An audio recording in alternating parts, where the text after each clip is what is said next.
Ladies and gentlemen, this is the finishing maneuver. I am Jacob Charnow, joined with... My name is Jared Wilder. Thank you so much for joining us for the hottest, the biggest socially distant party of the summer, WWE SummerSlam. Yes, of course, the biggest socially distanced party of the summer at the Thunderdome, which is not a made-up kids' backyard wrestling arena. It is what they are actually using for everything from now on, with virtual fans surrounding the entire ring. A virtual Guess Who of fans that are as passionate or as one stepped into the Thunderdome on SmackDown last night, a teddy bear. So it's a very wide variety of fans who are really coming to the top. But we are stepping into the Thunderdome with this cast, with SummerSlam. And I got to tell you, this Thunderdome, I'm excited about SummerSlam, Jake. I really am. I'm extremely excited. I have not been excited for a lot of WWE shows as of late because, AEW has really taken over my life in a way that I was not expecting it to when I first started watching. And I was like, wow, this is really a lot better than what WWE is doing right now. And what they've done with SummerSlam is it doesn't feel so after WrestleMania, every show, every pay-per-view at the Performance Center felt the same as a Raw or SmackDown show would have. It didn't feel like there was anything on the line. And now this is a lot different than what they've been doing. And I'm excited to see, how they need to make a splash. And I think they're going to do that on Sunday night with some of the outcomes that some of these predictions that we're about to talk about.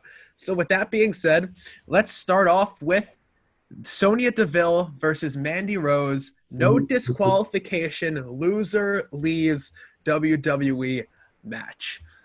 Yeah, okay, so I am thrilled. And also, to your point quickly, about the feel of the Performance Center versus what the Thunderdome, all kidding aside, I really appreciate that WWE took this chance right now with everything going on in the world to have an opportunity to try something. It's not always going to work, but the fact that they're changing it up, for me personally, watching that, it felt more exciting. It felt more alive than it had in a while. And what you're talking about in terms of how special it felt when a lot of these matches that we're talking about to review are coming up, especially the Sonya Deville, Mandy Rose, it felt like a next level for that feud. And Sonya Deville right now is doing work she's a star.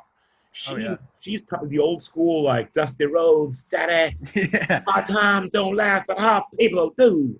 It was like Sonya Deville talked me into the building so her and Mandy are best friends in real life. And to have the actual chemistry that they do on screen and off, and there was something hard hitting about all their matches, and then having her beat up Mandy backstage, cut her hair. It's both of them are taking each other to that next level. And this is actually one of the matches I'm most excited for on the card. Absolutely, me too. And I think that, having Sonya Deville lose this match could probably be the absolute best thing to happen to her in her career. Because, I totally agree. She has the opportunity to be one of the top female stars in the entire company. And realistically, neither of them are actually leaving WWE permanently. Right. It's like they could say loose leaves WWE. It's all. That's not going to happen. It's usually a loser leaves WWE until the draft when they're a free agent, and then they're getting signed, and it's like they're leaving SmackDown to go to Raw, and it's like, okay, that's fine. But yeah, I think by the way, I totally agree. I think that her losing, actually, Sonya Deville losing, is actually going to wind up putting her at that next level. You take her away, shave her head, come back with just like a bat out of hell, maybe even put her into some of the Raw Underground where she's kicking the ass, taking some names. Her character development and her in-ring work is next level, and it kind of allows Mandy Rose to move on to the next step and next feud. Right. By the way, for her, I feel like she needs that for her as well. I think she needs the win, but I also think she needs to move on to the next feud where we can see, is she going to be next level the way that we see that with Sonya Deville, or is this going to be a one-off for that feud? And then, maybe she gets lost in the Otis storyline again, which I hope doesn't happen, but you never know. Right. And did you remember Otis was still Mr. Money in the Bank? No, no. I didn't. Oh, by the way, the fact that we joked about that when Money in the Bank happened, of like, you know what? It's fun, it's different, it's cool, great. The fact that Otis, of all people, Mr. Money in the Bank, is Right. since Damien Sandow, there hasn't been a more obvious he's catching it and losing. Right. Like even Corbin, I was like, oh, I'm glad they did that to Corbin, but they also did him dirty. Right. Otis is gonna lose for the first time. He's gonna lose that to somebody that, like, I hope it's not Sheamus or Dolph. I hope it's somebody like Big E. You know what I mean? Who Oh yeah. needs that and turns on him, or maybe Mandy turns on him, and that's how he gets over a little bit more. Oh yeah. The reason, like, it feels like they haven't really brought that into a storyline, the whole Otis being Mr. Money in the Bank thing, because they're waiting for that live crowd reaction. I totally agree. I think they do. Oh, honestly, that was some of my notes with each match. I feel like in these feuds, I feel like they've been waiting for the live crowd reaction to a lot of these things, and I think this is when they're actually going to start moving forward with a lot of storylines. Absolutely. And with Sonya, I think that she can definitely, after this match, take some time off. I think it's good for her. She's been obviously killing it in the last couple months, just with everything she's doing. Take some time off, come back. Maybe she's going to get drafted. Obviously, that's just probably how it's going to work. Maybe even bring her back at the Rumble, depending on what the landscape is there. That'll be a big pop. Or even move her down to NXT, because I think that she's still one of the main people on the main roster right now, but she could still like NXT is not NXT. It's not developmental like it used to be. No, it's not. And even going to your point of earlier, the PC, the Performance Center versus the live crowd, Raw, NXT, and SmackDown were literally the same place and feel and time. So none of them felt differently. So NXT, that was developmental and felt more special because it was different and more gritty, more indie, feels exactly the same as the other two. So once that changes back, I'm hoping that feel is going to actually be there. Oh, absolutely. I think that the Thunderdome is going to bring a different type of, because you're not going to get the same reactions that you would, because the people who I know for a fact that if I was on, well, we're trying to get us on there on this Thunderdome thing, but if I'm there live, I'm gonna pop more than if I would for just watching something on a screen or something like that, because that's just that. Obviously, you're in the environment; it's a different type of feel. Yeah, I think that they're still not going to get that live crowd reaction that they're hoping for. Maybe we'll talk about it later towards the end of the show, but the main event with Drew McIntyre, Randy Orton, and I think that's going to play into that match a lot. For now, we'll keep it with Sonya Deville, Mandy Rose. Yeah. Final prediction: I have Mandy Rose winning this one. I think that's kind of a safe bet. Yep. No, we're going 2 for 2 on that one. Oh yeah, and they better have Mandy Rose win. I don't know where they would go with. Forget Sonya Deville. She can do where would they go with Mandy Rose if she loses? That's exactly my point. Is that I don't. When you're speaking of the pop of a crowd, I think that you can't have somebody that you've glorified as an attractive person with, you know what I mean, in terms of hair with Mandy Rose, and not that that has no relevance to any of this. It's more just the character that she plays happens to be more. It's like, all right, the blonde hair, the locks, the everything. I think if you're gonna do a hair versus hair like they did like that, that's a WrestleMania moment, and it's a big crowd, because every time they did a hair versus hair before, that's when it was a big event where it actually would have a reaction. You know what I mean? Because like you were saying, watching somebody just getting their hair cut is literally like watching somebody get their hair cut, except it looks more aggressive. And I'm like, I don't know if I need to tip this barber, Yeah. All right, so let's move on. Next up, I'm going to go with the United States Championship match between Apollo Crews, who is the current U.S. champion, versus MVP. And, I'm going to take MVP on this one. I don't know. He's been that sort of nation of domination thing that they're forming over there with MVP, Shelton Benjamin, and Bobby Lashley is It's the same thing. Like, where are they going with Apollo Crews if he wins this match? Okay, I totally agree. So that's, I agree that, and by the way, I'm loving the Hurt business. I feel like I'm in the Hurt business in life and in WWE right now because I'm okay. Right. I dig the fact that, yeah, Apollo Crews is somebody that, and I know we've talked about this and we'll get into this later with Drew McIntyre, somebody that I haven't connected with. And I want to connect with him more. And I know he's a great athlete, but MVP is one of the best talkers in the business. And so MVP as a manager for Lashley, I love that. Lashley, who, what was he doing? He was just going, putting, you know what I mean, people in like muscle locks and hurting their neck. I don't care. And then having Shelton Benjamin, who always like, having them together and having MVP as the mouthpiece for them has almost done for both those wrestlers and talents what, to a lesser extent, what Paul Heyman would do for a lot of people. He allows them to actually be better. By the way, I think that a swerve is going to happen tonight. I think because they were setting up a possible Cedric Alexander turn in the same way that Dakota Kai did on Tegan Knox at NXT War Games last year.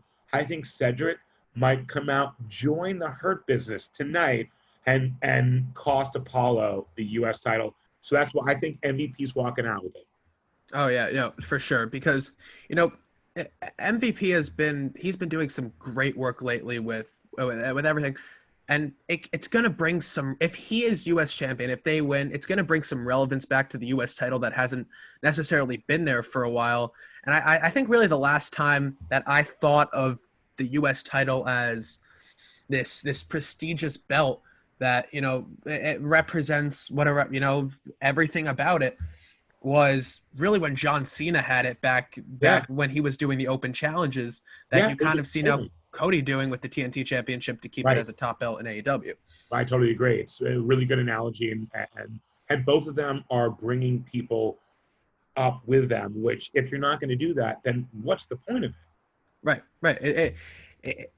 Like the Intercontinental Championship, putting it on AJ Styles was probably it was a very good move to keep the belt as a top belt on SmackDown, and then putting it on Jeff Hardy, who everything I've seen, which it's what they're doing right now to get ratings, is you're bringing back these guys that the old wrestling fan someone who might have turned off the television in 2017 like I did for a while. Right. They're bringing them back into the wrestling world and being like, oh, what's going on in WWE right now? Ooh, Jeff Hardy's there. I remember liking Jeff Hardy when I would hear his theme song and I'd just start, like that was bringing back Big Show, Flair. Like we'll talk about it with the main event. Same thing there to get the ratings in from AEW.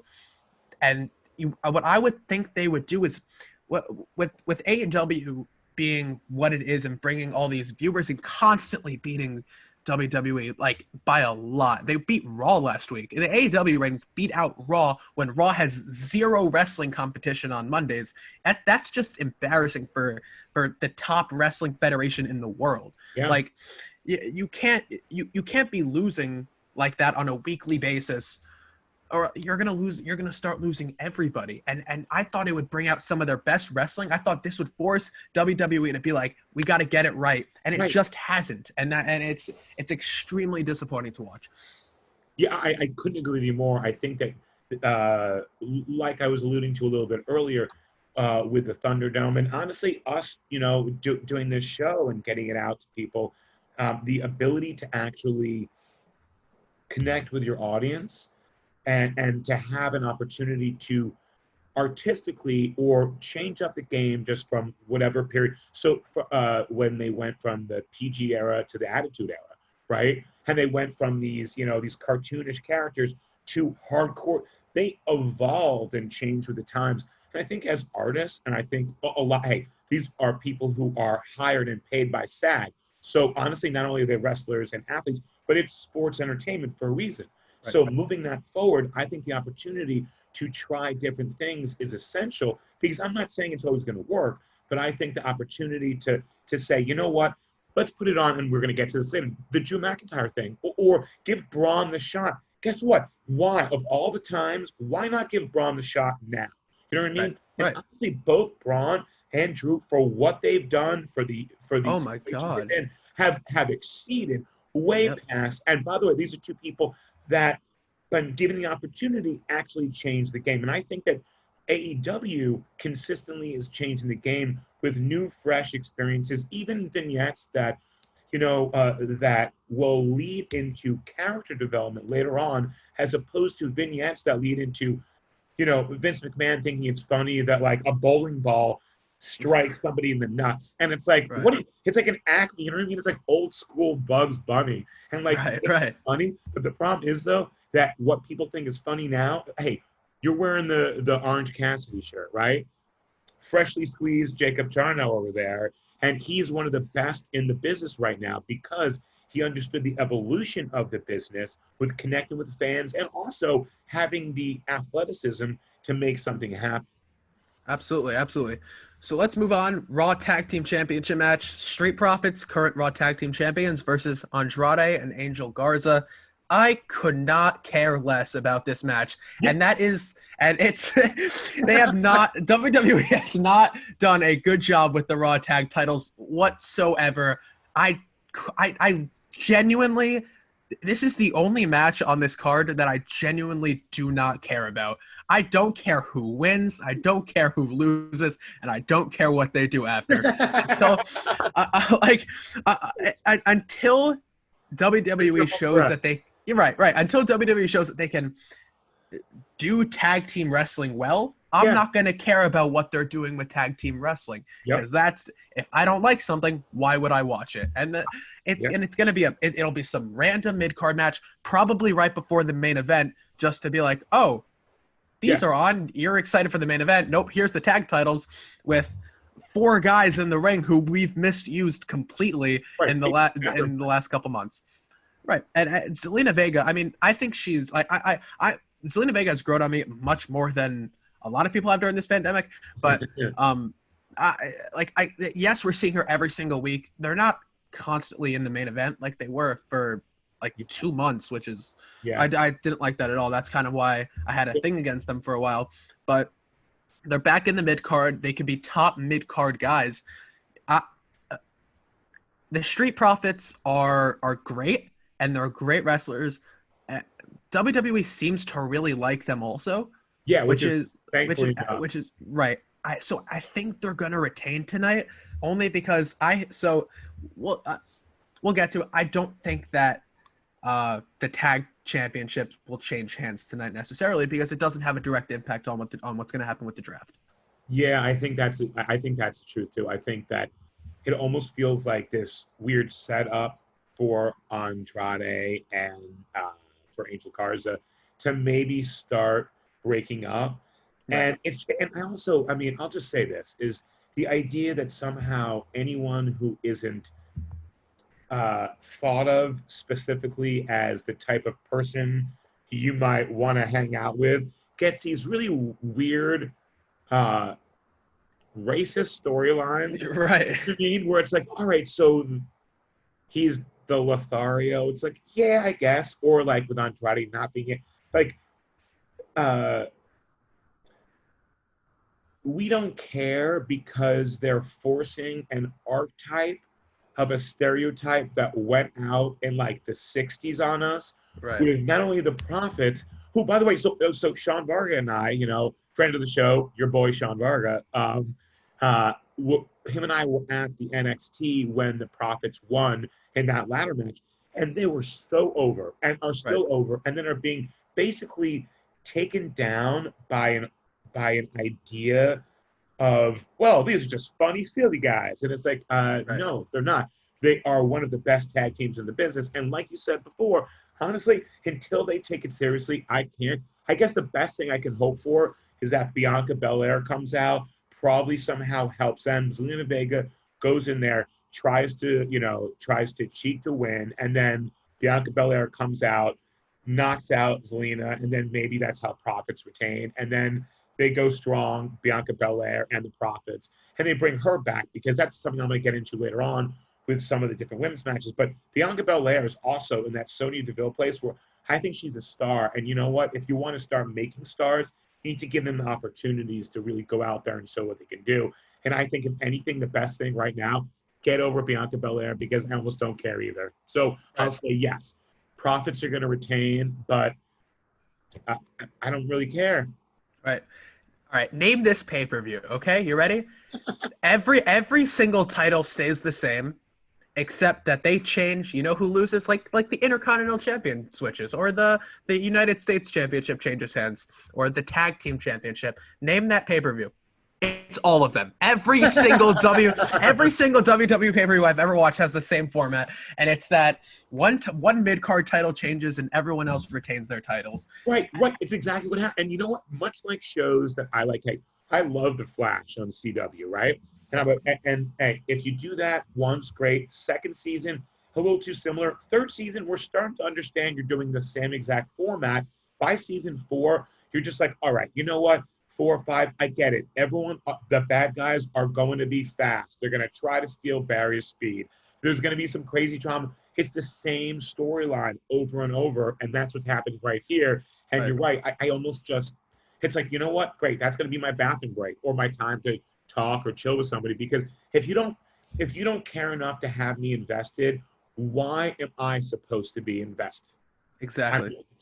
And even look at another pop culture, Star Wars. Let's look at the new Star Wars movies. Yeah. You know, we saw 7 was Force Awakens was replicating A New Hope, same sort of storyline. Right. And then we're like, okay, like this is fine. Like you still need to introduce characters. Maybe we just have some sort of nostalgia from episode 4, but then episode 8 comes out and we're like, this kind of is like Empire Strikes Back a little bit. Right. And we're like, okay, well maybe 9 will be different. And then by 9 we're like, this is super predictable. I bet you Kylo Ren turns good, and then they're same thing as always. It's very predictable. Yeah, that's what it is. So telegraphing something is one thing. But setting up long-term storyline booking, which they do incredibly well with AEW and NXT and New Japan, they give you a longer story. And I think that what's not happening is that even with like Retribution, which I'm sure we're going to get into, but they were teasing a Retribution angle on SmackDown in the Thunderdome, and basically where everyone was they come out and they're going to attack Braun and Bray. And then basically like the Fiend leaves, everyone starts attacking Braun, and then the entire SmackDown locker room comes out. Everyone to be like, no, this is our house, get out. Then sort of at the end, Miz just runs out, pretends to like tap somebody on the shoulder. Yeah, John Morrison, we did it. So they're setting it up, obviously, that either he's the head of it or he's one of the wrestlers in it, the Miz is. Okay, I get that, but isn't it kind of obvious? You know what I mean? Isn't it too obvious? I love the Kylo Ren turn. It was feels just like obvious. Punk. Feels like Punk coming back with the Nexus back in whatever year with the bolt on his arm. Yeah, and, you know, it's very predictable. Like yes, I love what they did. I love that Miz thing. I would love the idea of the Miz being the leader of some sort of group like that, because I'm a really big fan of the Miz. I think I feel like most wrestling fans really like the Miz just between what he does, not only in between the ropes but outside of the ring and everything, on the mic and everything. And I think that giving the Miz that sort of group to handle is more, because everything he's done so far has been like either single stuff or with a tag team. He hasn't ever been in a faction like Retribution would be, at least. Yeah. And I think that, like, yes, when Punk led the Nexus, it was okay. It wasn't great, but I think that Miz, especially right now, can definitely take that step up and maybe just start. I'm just worried what would happen with John Morrison if they broke them apart. So a perfect example we were talking about before in terms of Jeff Hardy. So bringing back Morrison was, it really had a cachet. And then I guess it was partially because of obviously because of the pandemic, but he just kind of got a little lost. And I know him and Miz are doing their thing, but I would almost like him to be on the other side now. And like, hey, if Miz goes back to being a heel, because Miz as a heel is so good that him as a face is perfect for the cartoon era that WWE tries to do. Vince McMahon must love, oh no, this is crazy. I can't believe I got poop on me. You know what I mean? And it's like, okay, but we don't care about that. However, him as talking smack Miz, or from anyone who wants to tell me today, talking smack is back with Caleb Braxton, and so Miz originally supposed to be Xavier Woods, but Miz was the co-host. They have Big E come on, and Big E and Miz have a not Daniel Bryan and Miz level interaction, but it was honest, real, and it's Miz at his finest because he's kind of needling you. Right. Whereas with Punk, if he comes back which I don't know if will or not, but if he comes back as the head of Retribution, I agree. I think it's just like the Nexus all over again. Whereas with Miz, it's like, oh, I didn't see that coming. And if you start to sprinkle that in and that becomes what happens, great. Right. No, I completely agree. I think that they have an opportunity here with Retribution to do something really good. Yeah. And if they can just turn the gears and just make it work. Get out of their own way. You know what I mean? Get out of your own way. It's there. It's working. You know it can. You know it will. People are. And you know what doesn't work too, right. because you've seen it. Don't have John Cena beat them. That's the one. Don't have John Cena beat them. And by John Cena, it means don't have Randy Orton come in and destroy all of them. Right. Don't have Braun Strowman come in and just absolutely destroy all of them. Don't like.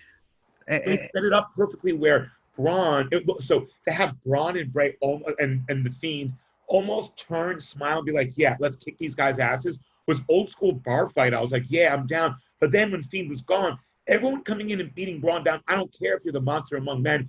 That is 20 people coming at you. You know what I mean? Right. You need to sell that the way it was.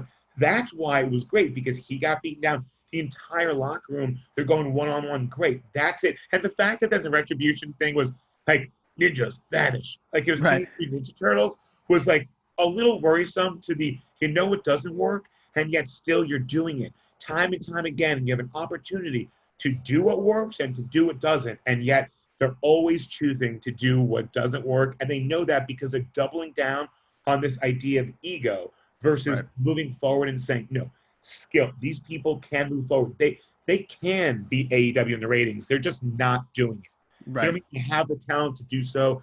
And the fact that they keep on firing writers and other writers want to leave says to you exactly like, basically, the head writer is writing an entire episode, and then it's getting thrown out a couple hours before the show. They have to rewrite it. Of course, it's going to be less than it would have been had you actually taken the time to write it for the week.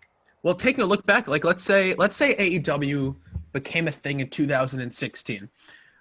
There would not be a single week, even if Cody, Brody Lee, Mox, they all went to AEW, Jericho, there would not be a single week that AEW beat WWE in the ratings in 2016. Right. It just wouldn't happen no matter who was in that company, because that was the time. It was kind of Ambrose's era, kind of during that time. It was kind of him, Rollins, Reigns, when they were still great. Owens, Cena, Lesnar, like Styles. This was AJ Styles' first year in WWE. And Owens Jericho was a fantastic feud that happened during the era, but like you take that out, you still have great wrestling. Like, well, I think what was 2016? That would have been Mania 32 in Dallas. I think that was 2016 because 30 was 2014, and you were actually at WrestleMania 32 in Dallas. Yeah, in Dallas, and I'll tell you. And with that being said, the things that they set up were so monumental that it felt like a big deal, and that's what it is. It feels like the first time in a while that SummerSlam feels like a big deal again, because it was always they joke about the hottest, biggest party of the summer, SummerSlam, which is why I obviously joked about it at first, but it really was their number 2 big time event. And when it was running in LA for a while too, they were having a big deal. The AJ Styles Cena SummerSlam match will be one of the ones that do last from that era, because it was such a big deal that Styles would come in and could beat him because he was the best in the world. Him and Kenny brought Omega, but like Styles was doing that at another level. And so they brought him in, allowed him to be the wrestler and talent he was, while also having him against Roman, having him against Owens. You know what I mean? It's like that's what you need to do. Those are the storylines. Those are the feuds that I'm actually more interested in. And I think that they have an opportunity to do that now with the draft and with the Thunderdome because there are actually more people. So I think that they trust what's going to happen going forward because it's not going to be taped or pre-scripted. It's like, all right, we're going live. You know, this is what it Right. is. And there's the electricity of that live moment when you realize, like I was saying with the Miz, Daniel Bryan, that was electric. And they need more of that to Right. really take that next level. Right. So we talk about, Seth Rollins being one of the main guys back in 2016. He's still a top guy now, but, in 2016, he was winning championships. And what's he doing now? He's Yeah. fighting children. So on Sunday, Seth Rollins fights Dominic Mysterio. Remember him and Eddie Guerrero. Eddie Guerrero was almost his father legally at one point in the ladder match. Yeah, Papi Guerrero. So Poppy. Seth Rollins versus Dominic Mysterio in a street fight. I have a very interesting prediction with this match. What do you think is going to happen? Okay. So I wanted to care a lot more about this than I do. I think that it's weird. So McMahon finally understands he needs to build new stars, and somehow he thinks it's Dominic Mysterio or Brock Lesnar's son. It's like, no. Just allow the people that are already on the card to do well. That's all we want. And so I think Dominic's going to come out there. I think that he's going to have the mask. Because I know Rey Mysterio. So for a while, Rey Mysterio, he wanted to pass down the Mysterio name to his son, Dominic. And that's amazing. And he's going to wind up possibly being Prince Mysterio. Wonderful. I don't know why I'm supposed to care just because I cared about Rey Mysterio. I love Rey Mysterio, but I don't. So far, I don't care about Dominic and the Rollins thing. While he's doing a lot with it, all it does is make me think of 2016 Rollins when, Right. like you were saying, he was on this trajectory to be one of him, Ambrose, and Reigns. That's why the Shield came together of the defining guys of the next era.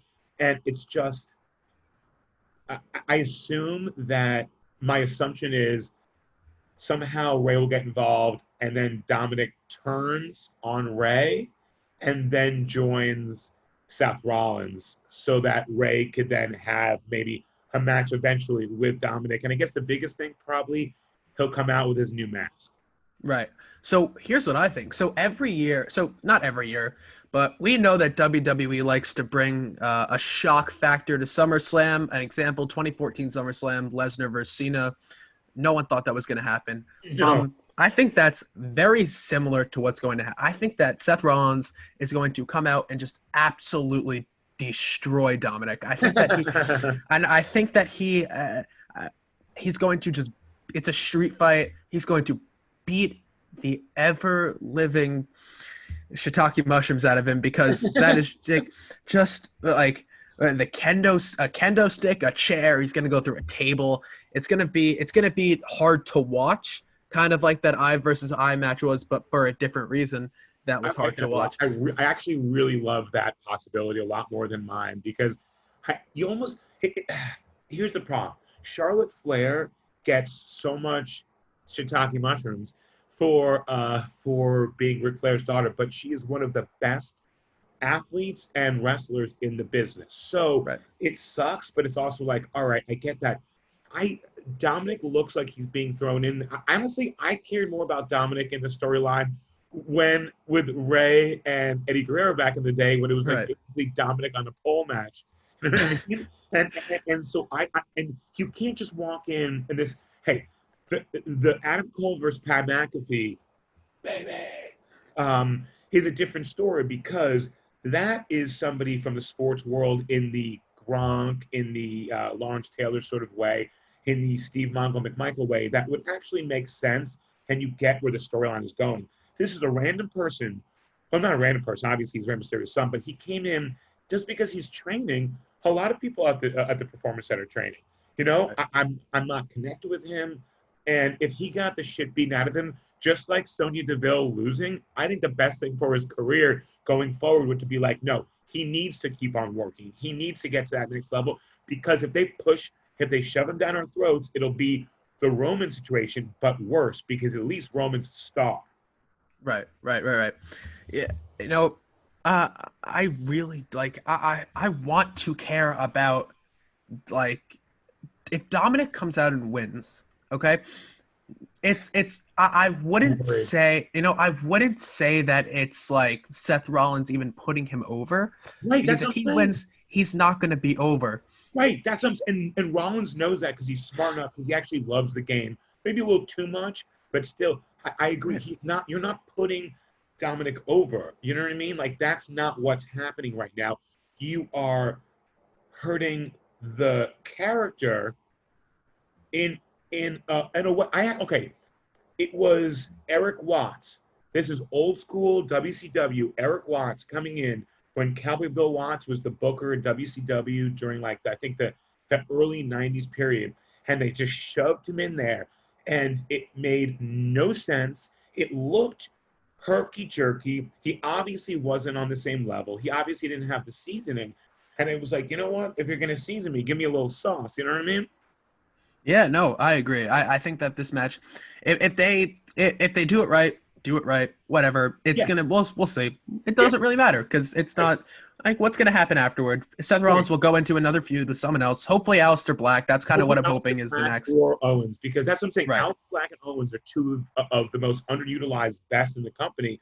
And talk about 2016 from Aleister with NXT at the time, but still, both of them, I would love. Hey, as long as you can move on to the next storyline, great. I guess the Ray versus Dominic will then become the storyline. I guess Right. I don't know, but I All right. really hope it's Yeah. yours.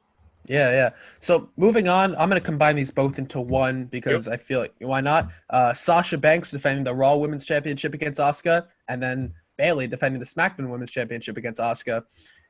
I can't see. So I actually think that Asuka is going to beat Sasha Banks, but Bayley's going to retain because this is gonna start. I mean, the biggest. It's one of their big four pay-per-views. Right. Something's gonna happen. Right. It's not like let's say Payback where you're just like, oh, okay, whatever. It's definitely not gonna happen. The Banks Bayley breakup is going to start tonight. Yep. Whether it happens in full force, it's start tonight.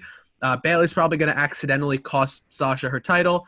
And then once they break up, I mean, you can make Sasha probably the top women's star in WWE while Becky and Becky and Charlotte are both gone, Yep. at least for now until they come back, because we don't know when Becky's coming back. We don't know if Becky's coming back. Right. We don't know when Charlotte's coming back. I don't really care when Charlotte comes back. I'd rather have Sasha Banks as the top star than have Charlotte as the top star, just because that's how much I like Sasha Banks. Yeah, I mean, listen, Asuka as well. Asuka could definitely be she's in ring. Asuka is easily one of the best pure wrestlers in WWE right now, right in the world. And I think that giving her back that Raw Women's title could be keep her on Raw. It'll be a good thing just to have that sort of, and then she could hold it for however long she needs, and then it'll help her feud against other women wrestlers that maybe wouldn't get an opportunity if, let's say, Sasha or Bayley were to still hold the belt. Yeah, I totally agree. I actually not only totally agree, if I had started, I would have said exactly what you just did as that breakdown. So my only problem with this, and okay, so I think Sasha Banks can also be the biggest star in that company and could have been the biggest star in the company while Charlotte and Becky were also still there. I am honestly like, she is a legit boss, and I think that the first match will absolutely set it up really well. First match will wind up probably being Bayley Asuka, and so Bayley will retain because Sasha will help her retain, and then absolutely later on, Bayley will try to help Sasha retain, and she'll cost her that belt. This has been a talk about the mega powers exploding.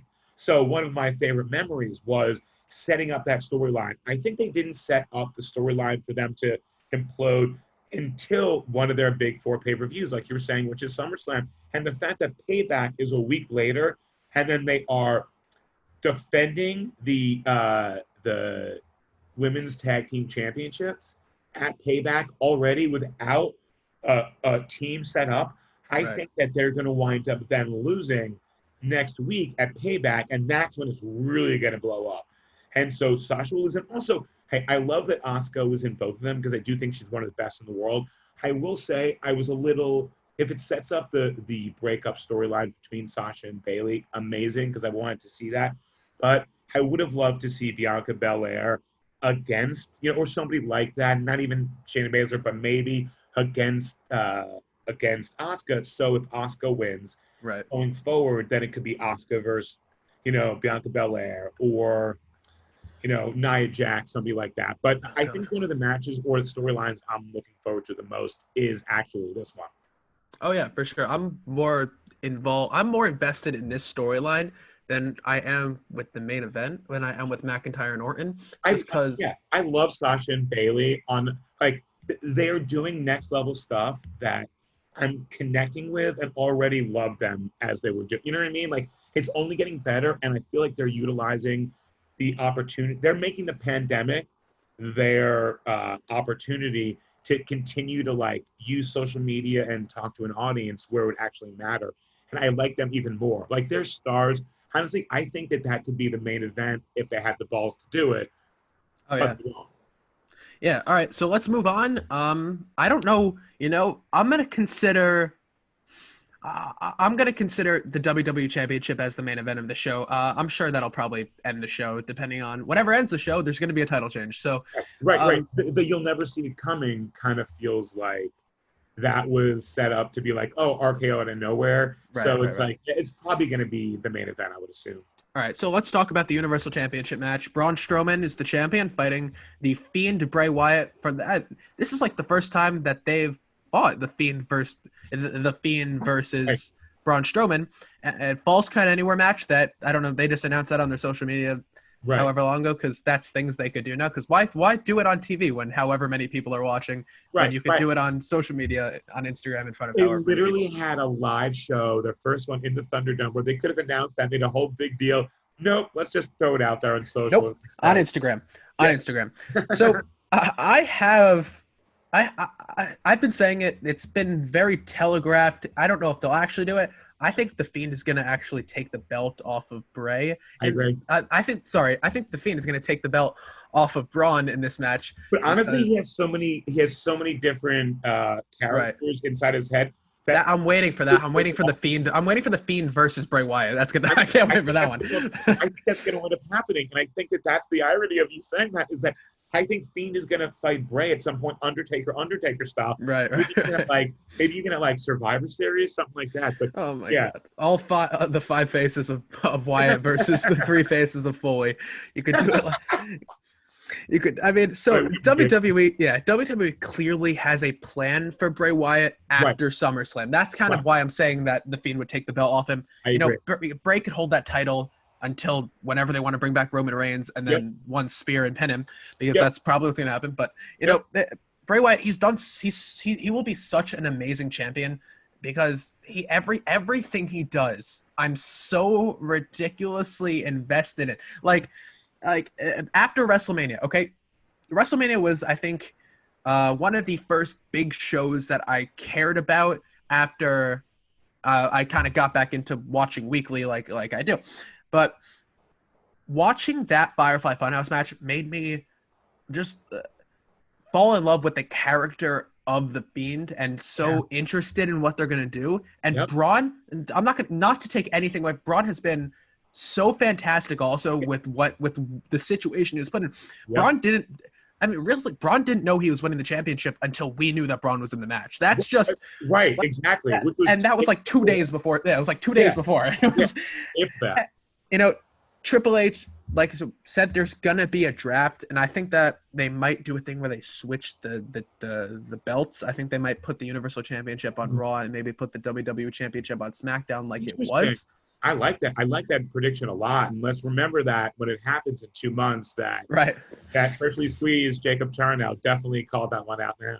Yes. I mean, Strowman, he could do other things, and like he really showed during this feud specifically, and everything, even everything he was doing before. Yeah, And he's up big time. Right. I could see him even moving to Raw or whatever, or maybe Yeah. keeping him on SmackDown to feud for the WWE title, uh, just as a feud for whatever's going on there. Yeah. What do you think about that? Yeah, no, I actually, I'm actually with you on all those. I think that it'll also, so I think Fiend will take it, and I think that it'll lead into possibly Braun, since he's already started to turn.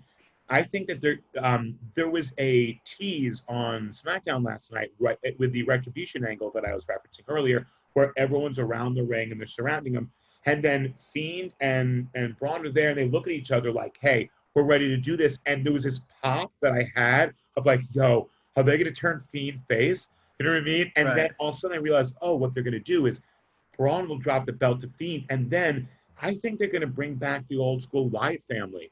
And I think that That'll be it'll happen crazy. with that because I think also, not only do I think it would have happened, but I think the fact that Brody Lee is now in AEW, I think that they want to like genuinely take out his knees as much as Right. possible. Is Eric Rowan still under contract with WWE? No, no, he basically he's not. They apparently Okay. asked him to do a one-off in at the horror show, but Okay. he said no, and he was like, yeah, I guess he's moving on. So I don't think they're gonna bring him back. But I heard a rumor that Bo Dallas, who Oh, right, who is Bray's actual brother in it's real his life, real his brother. actual brother could come in. The Rotunda family. The Rotunda brothers.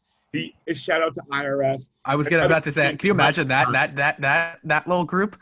That That's would so Braun, uh, uh, Bo Dallas, and then Fiend, and then they have them together, and then possibly I don't know what they're doing with Alexa the Alexa Bliss. Bliss because Right. Alexa's so good. Okay, so what I thought was going to happen was that they were going to swerve us, and then Nikki Cross was going to be the one who's going to turn and then go become part of the Wyatt family because that makes more sense. But now Alexa connecting with them like that makes me feel like, I think they're going to put Alexa in there. Right. Well, So, I'm convinced that WWE watches wrestling YouTube because yeah, oh, I absolutely. because Somebody did. shout out to Wrestle Talks Adam Blampier because Oh, for real. a few years ago he did these videos over with when he was with What Culture where he would rebook or how he would book The things with fantasy booking. right fantasy booked Sister Abigail, and he actually had Alexa Bliss like 3 years ago being Sister Abigail, and I thought that was pretty cool when I was watching. I'm like I feel like I knew this was gonna happen years ago when I watched it. Like it was crazy. So I'm convinced that Vince McMahon is over here searching on YouTube. So Vince, if you're watching this, Vince, you should baby, listen to us. Right, oh, hire me. hashtag hire me because you want to Right, hire everybody else. So hire us. right, right. And I can promise you that Jacob's going to have a much better career than Dominic effing Mysterio. Yeah, hopefully, but I think that yeah. So Universal Championship, I think that that little group Yeah, would definitely be a very interesting, just a very interesting to have the belt around the Fiend and to make it right, like the top. These are the right, top people in the company, right. Is there and now that something more charismatic?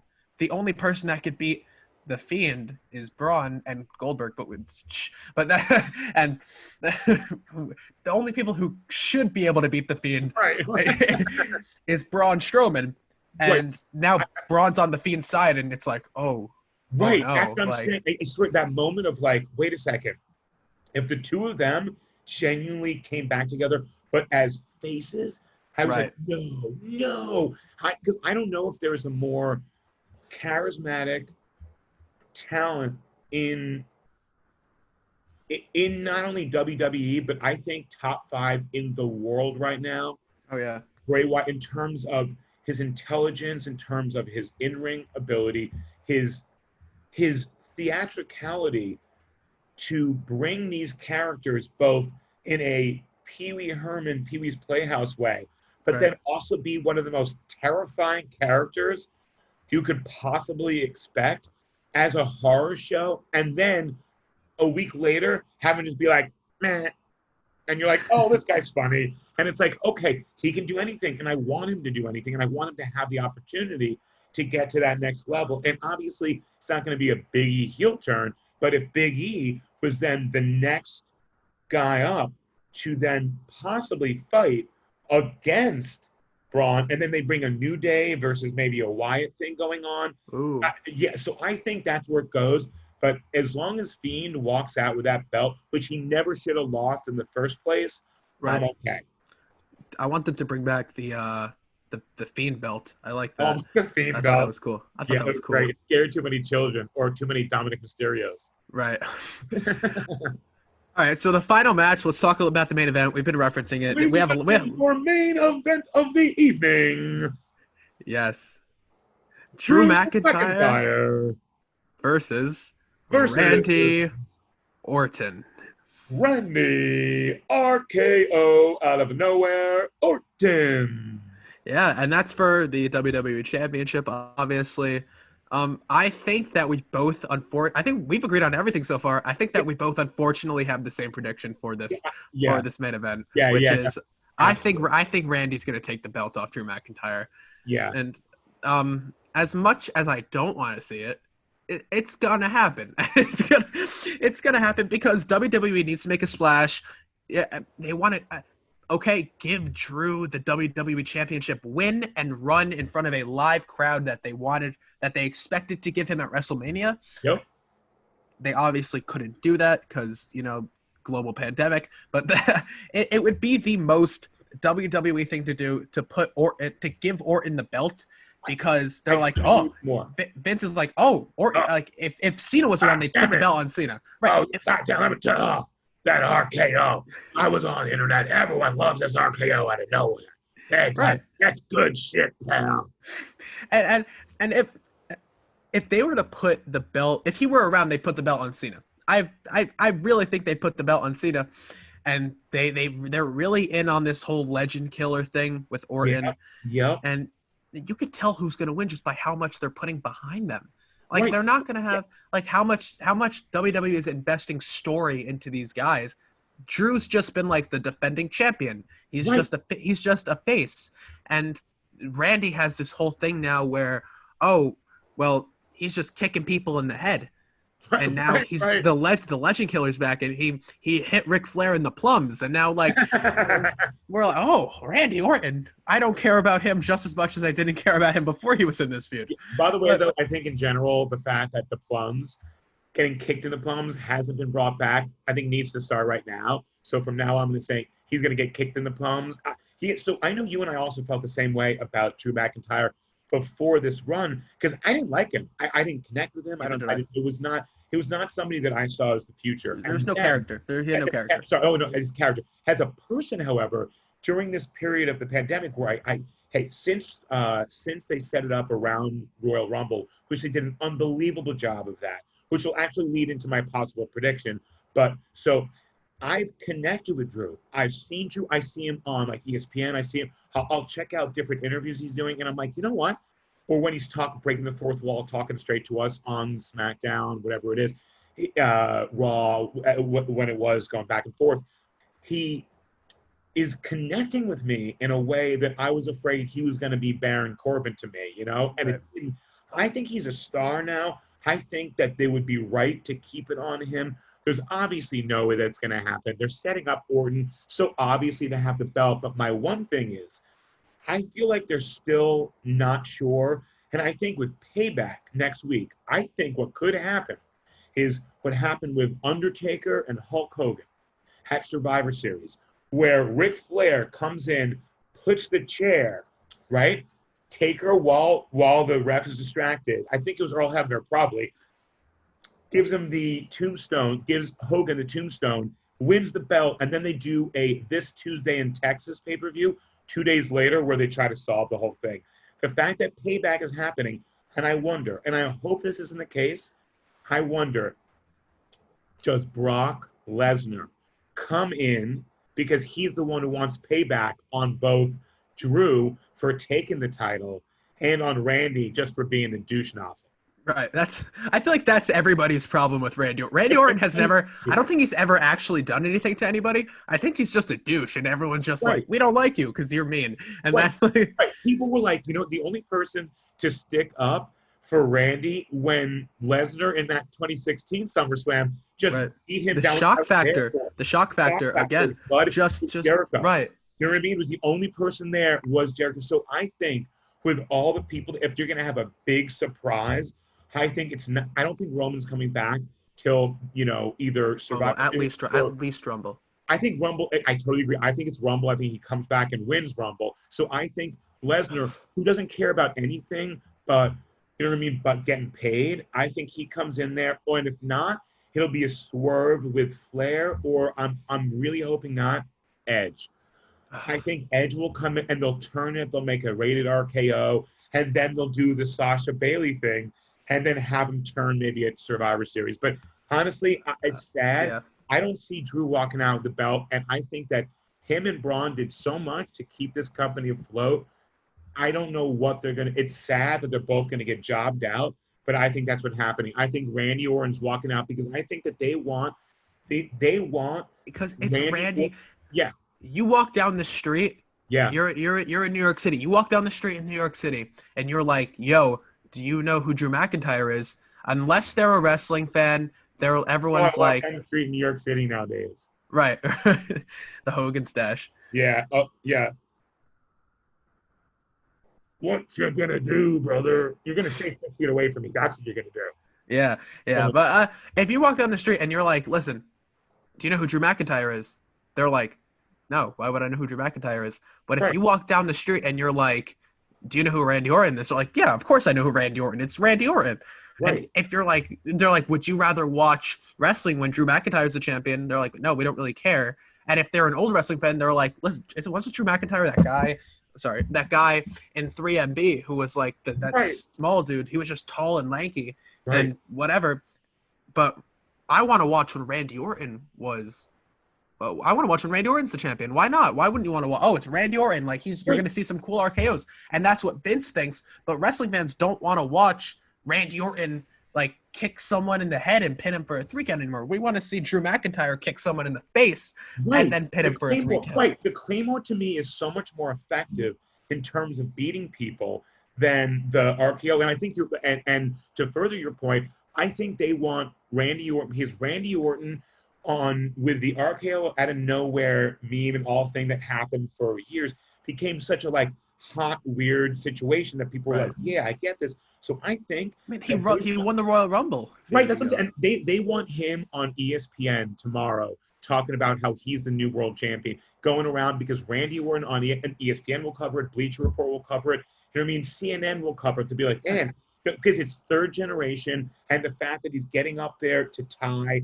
I think if he wins 2 more, he ties Triple H. I'm not sure if it's 1 more or 2, but the fact that he's still at that level, hey, great, put him on. Just like with Jeff Hardy, just like with Big Show, but don't make him the champ. You know what I mean? This isn't like a redemption story. The redemption story was Drew McIntyre. The redemption story was Drew McIntyre coming back from being fired, coming back from being somebody who didn't get what the whole business and the WWE functional model was about, to come back to get to that height.